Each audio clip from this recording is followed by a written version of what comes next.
Okay, so on to the next track in what is already a podium series, but this is Anna's Miles of Melody 535 December mini-series, and we're on the fourth track. It's the second last track of this series. This is Alter Bridge, Watch Over You. It's just, the series has been amazing. It's just been Miles Kennedy all the way through. So for me, I'm all for it. The message over here from Anna is, you've seen the live acoustic version of this, but I really think you should hear the original. This is the song that made me, have I seen it? Watch Over You? I've done so many, I can't even remember anymore. This is the song that made me fall in love with Alter Bridge. It's special because I heard it while watching Celebrity Rehab on VH1, and it hit pretty hard because it came out at a time when I was battling my own demons. I still tear up every time I hear it, and this is probably the right band to be listening to, specifically when you're dealing with those kind of demons, man. So let's rock and roll, man. Let's see what we got. Let's go.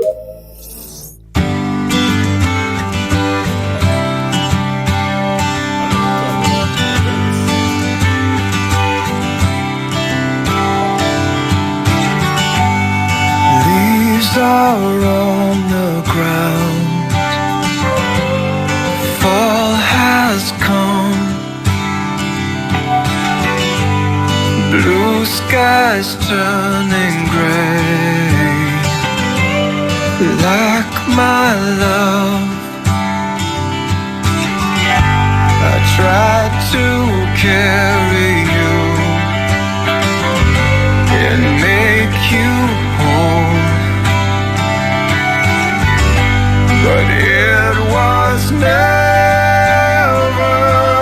enough. I must go, and who is gonna save you when I'm gone? And who?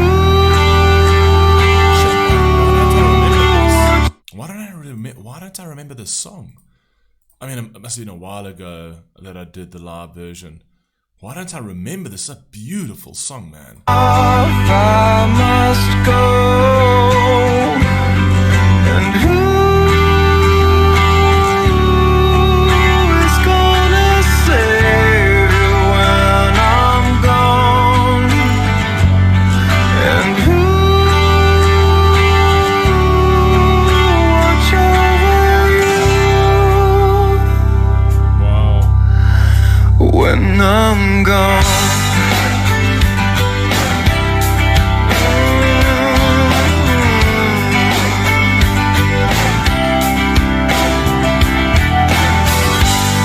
Say you care for me, but hide it well.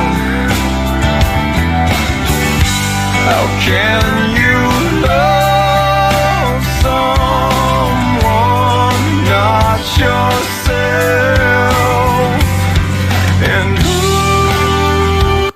How can you love someone but not yourself? And you can see that a lot in the real world over there. You'll have the people that'll act like they love other people. You can't love other people if you don't love yourself. If you've got your own demons, right?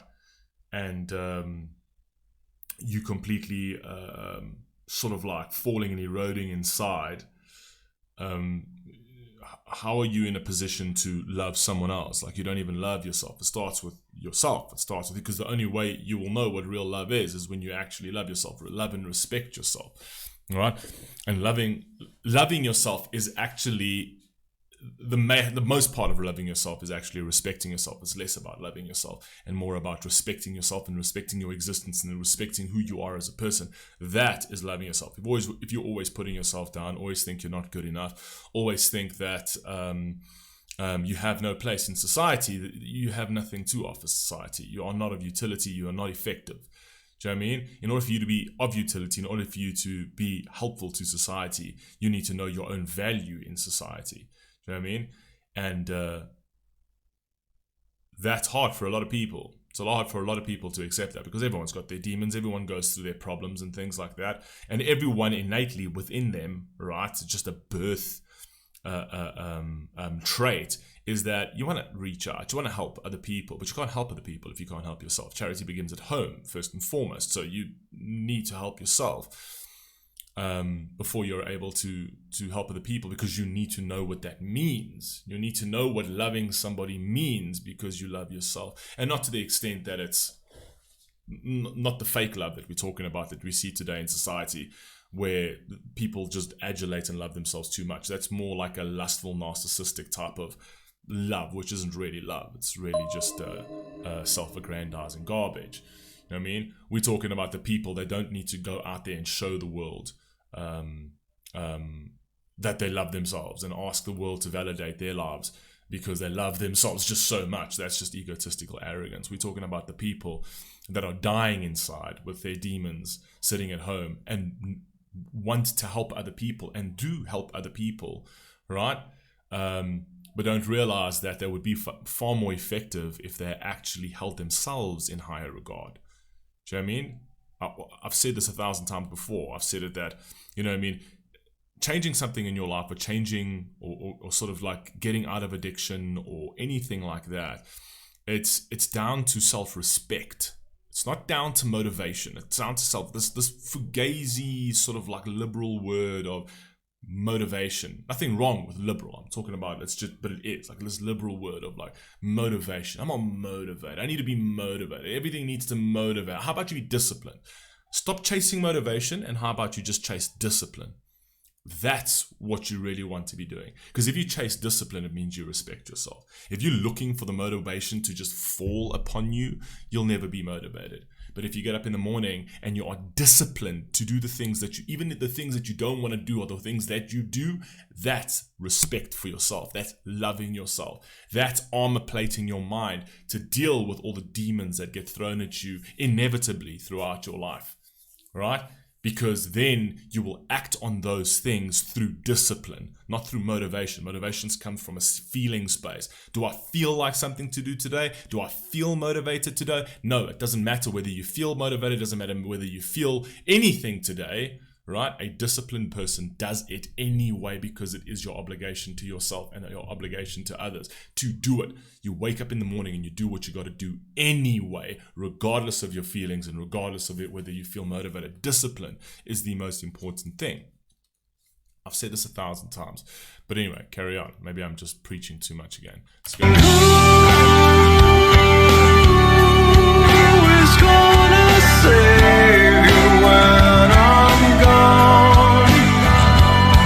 And who watch over you when I'm gone? I hope this doesn't get blocked on YouTube with the video.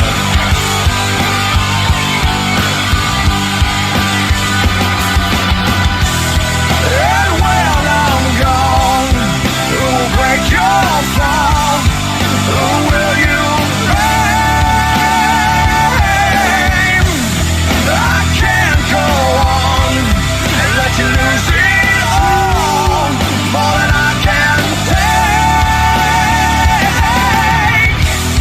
Who'll ease your pain? Ease your pain. You could actually be speaking about a God over here, essentially, or I don't know. You could be speaking about a parent or somebody who just really loves the other person, essentially. But take addiction for example. I'm not going to go too much on this point, but take addiction for example, right? The thing is that if you armor plate your mind to do things through discipline as opposed through feelings, addiction's all about feelings. Addiction is all about, I'm going to take this substance to get a level of euphoria. I'm going to take this substance to lift my spirits. I'm going to take the substance to numb myself, right?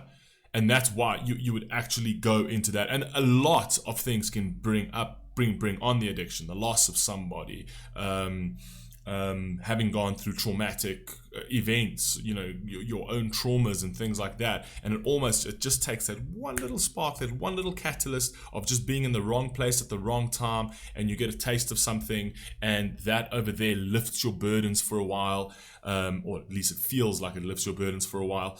And then you go down that, and then you don't realize. It's like, oh, but I'm only taking it once. And then you take it a second time. It's like, oh, I'm not addicted. I'm just taking it a second. And then you roll into that kind of thing because you're just trying to deal with your inner demons. Do you know what I mean? That over there that was brought on by feelings. That was brought on by listening to feelings, right? To sitting there saying, I feel like I want to be numb, I feel like that, and this substance who cannot speak to me, right? A powder and a liquid that has got, it's not a sentient being. Do you know what I mean? I'm going to be controlled by something that's not even sentient. That's at least my own personal view. I can't, in my own head, be controlled by something that's not sentient. Do you know what I mean? Powder cannot talk to me. Powder cannot shape and frame arguments for me to take it, essentially. Like, I'm perfectly fine if I get manipulated by a person and they manipulate me and they manage to pull the wool over my eyes. I'm like, fuck, like, Jesus, I'm not happy about it, but he outsmarted me, right? He outsmarted me. He was able to make an actual cogent argument that actually fucking outsmarted me, and he caught me out, right? Powder on a table can't do that, right? Liquid cannot do that. It can't make that argument for me. So therefore, I'm not going to give it the time of day. But that's me. It's not for absolutely everybody, right? But the majority of those people who are suffering with those kind of things, right, comes from a perspective where it's all down to like the feeling. It's the feeling this. I want to feel better. And that's because of a society that says that you cannot have any level of uncomfortability. You need to feel good all of the time. All of the time, you need to feel good. You can't have a bad day. You can't just wake up and be like, oh, I'm depressed today. Know what I mean? You need to take something because you can't deal with the fact that you're just uncomfortable one day. Know what I mean? So we'll turn to pharmaceuticals, we'll turn to recreational drugs because we just can't handle our lives. We can't handle our existence. We can't handle to be a little bit uncomfortable one day. We can't handle to have a little bit of strife and a little bit of difficulty and actually tackle it head on to sort of armor plate our minds. No, we need something to take the edge off all the time. That's the society we've created, right? And that becomes almost like ingrained in us in the sense that, okay, well, no, if I feel like this, I immediately need to take something. If I feel like this, I need to do something like that. All right? Discipline deals with all of that. Discipline takes all of that away, at least for me. I'm not speaking for everybody, but it takes all of that away in the sense of like, you going to do the things you don't like first. That's the things you're going to do. That's how you armor plate your mind. Do you know what I mean? You armor plate your mind by, let's say, I don't like running, right? But I run because I have to run, right? That's why I run. Do you know what I mean? That's the kind of thing. Every human being wants to just sit on a couch and eat shit, right? And watch Netflix, right? But it's getting up at 5 o'clock in the morning and actually hitting the road and literally running for the sake of running, even though you don't like it. Firstly, you'll feel better when you come back. Right? Healthy body is a healthy mind. And secondly, right, it armor plates your mind, right? Through discipline. If you always give in to your feelings, you always give in to your emotions and be like, whoa, you know what I mean? I don't feel like doing this today. And then you don't do it, right? And everyone has those days. I'm not saying like I'm a fucking superhuman. Everybody's got those fucking days, but you're going to suffer the consequences for those. At least you know what the consequences are. The consequences of me being a lazy slob every single fucking day and watching Netflix and eating shit on the couch, the consequences, I'm going to be a fat, unproductive person that feels inadequate, right? But if I wake up in the morning and I do what I've got to do outside of my feelings, I go for that run, I do the fucking work that I need to do, I tackle it head on or whatever else, at the end of that day, you feel like a useful human being, right? Therefore, you've already lifted your spirits, you've already lifted your endorphins, you've already lifted your serotonin, you've lifted everything, right? Which means that you don't need to take that substance to fill in the gap.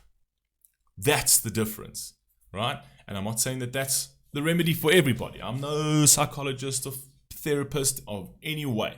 You don't need to listen to me for nothing. You really don't. And I'm not saying that you need to listen to me or hear me out. I'm just saying that we've become too accustomed to making everything a mental illness and saying, oh no, I throw my hands up, I can't deal with it. The mental illness. I can't stop smoking, mental illness. I can't stop drinking, mental illness. I can't stop taking drugs, mental illness.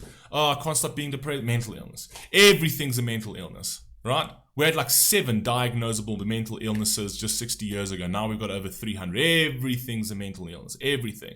The moment a human being can't handle something, mental illness.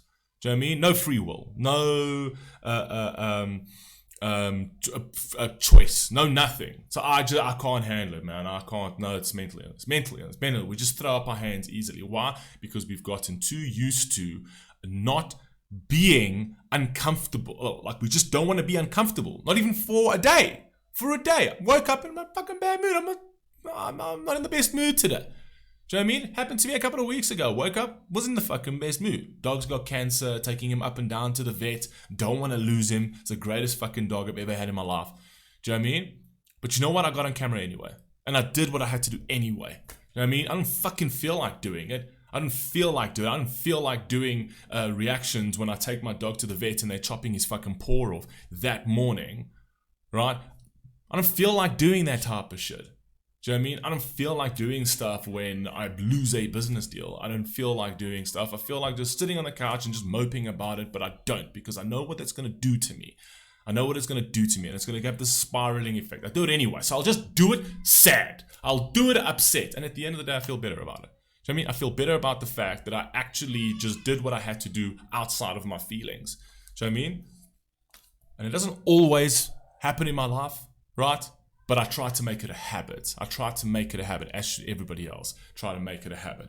Or else you can just stay depressed and stay useless. And that's completely up to you.